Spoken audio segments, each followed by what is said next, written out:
All right, let's take a look at an update I made to the Twitch VOD search tool. You'll need to download and reinstall the extension to get this version. You can take a link up there. That'll take you to the install guide for the first video. And once you have that installed, you will then have the version 0.112.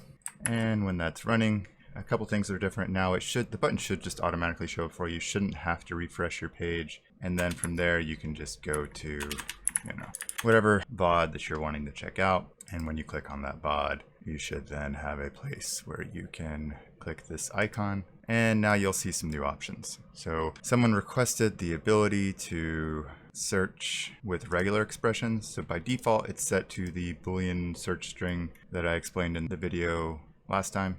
Link up here. So let's just say, I don't know,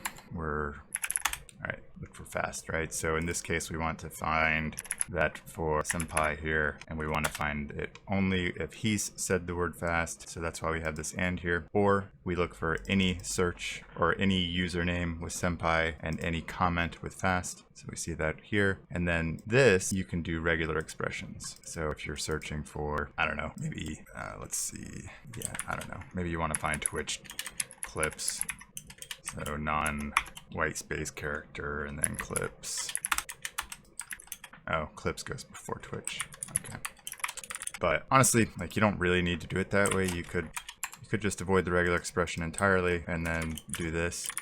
Look for the around operator and it would find it in either direction. So if you had Twitch near clips, going to find it. But anyway, those are the main updates. Aside from now, when you click download the record, it'll give you this interface to where you can download it as a JSON file or a tab separated value. I explained this kind of conversion process at the end of the last video, but I went ahead and just added it to the tool itself. So now you can download the VOD as a tab separated value. If you don't know how to open up a TSV file, I don't know what to tell you. Like, figure it out. It's not that hard. Google. It's really simple. But anyway, yeah, that's it.